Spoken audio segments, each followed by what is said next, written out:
അൽഹംദുലില്ലാഹ് ഇപ്രാവശ്യം വലിയ സങ്കടം. ഇന്ന് ഞാൻ ഒരു കുട്ടീനെ നമ്മുടെ സിറാജുൽ ഹുദയിൽ ചേർക്കാൻ വേണ്ടിയിട്ട് ഒരു റെക്കമെൻഡ് ചെയ്യാൻ വേണ്ടിയിട്ട് വളരെ സജീവ പ്രവർത്തകൻ സാധു മനുഷ്യനാണ്. അങ്ങനെ പറഞ്ഞു. അപ്പോൾ ഞാൻ എൻ്റെ മകനെ വിളിച്ചിട്ട് ഞാൻ വോയിസ് ഇട്ടു, വോയിസിലുണ്ട്. അപ്പോൾ ഞാൻ പറഞ്ഞത് കൊടുക്കണമെന്ന് പറഞ്ഞു. അപ്പോൾ അങ്ങനെ റെക്കമെൻഡ് ഒന്നും ചെയ്യില്ല, പക്ഷേ ഇതിന് നിർബന്ധമായിട്ട് അങ്ങനെ കൊടുക്കാൻ പറ്റും. അങ്ങനെ പിന്നീട് ഓനെ ഞാൻ വീട്ടിൽ നിന്ന് രാവിലെ കണ്ടു. അത് കൊടുത്തിനോന്ന് ചോദിച്ചു ഞാൻ.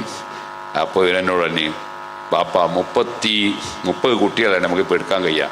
ആ 30 കുട്ടികളെ എടുക്കുന്നതിന് 32 റെക്കമെൻഡ്. അപ്പം 450 കുട്ടികളാണ് അഡ്മിഷന് വേണ്ടിയിട്ട് സിറാജുൽ ഹുദയിൽ വന്ന്. എന്താ കാര്യം?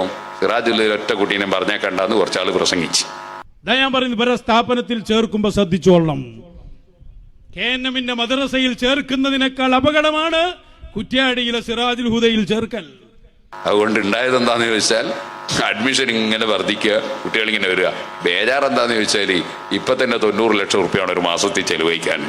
അപ്പം ഇതിനിങ്ങനെ ഓരോരുത്തർ പറഞ്ഞുകൊണ്ടിരിക്കുമ്പോൾ കുട്ടികൾ കൂടുതൽ വന്നുകൊണ്ടിരിക്കും. അപ്പം ചിലവിങ്ങനെ കൂടിക്കൊണ്ടിരിക്കും. അപ്പം നിങ്ങളെല്ലാം തിരഞ്ഞു തരും, അതേ ഇപ്പോൾ പ്രശ്നമുള്ളൂ. അതുകൊണ്ട് വിദേശത്തുള്ളവർ നാട്ടിലുള്ളവരൊക്കെ നല്ല സംഭാവന കൊടുത്ത് സഹായിച്ചാലേ സിറാജുൽ മുന്നോട്ട് കൊണ്ടുപോകാൻ കഴിയുള്ളൂ. ഞാനിവിടെ മുമ്പ് പ്രസംഗിക്കുന്ന സമയത്ത് അന്നാകെ മാസത്തിൽ ചെറിയ പൈസ ഉണ്ടായാൽ മതിയാവുന്നു സിറാജുൽ നടത്താൻ.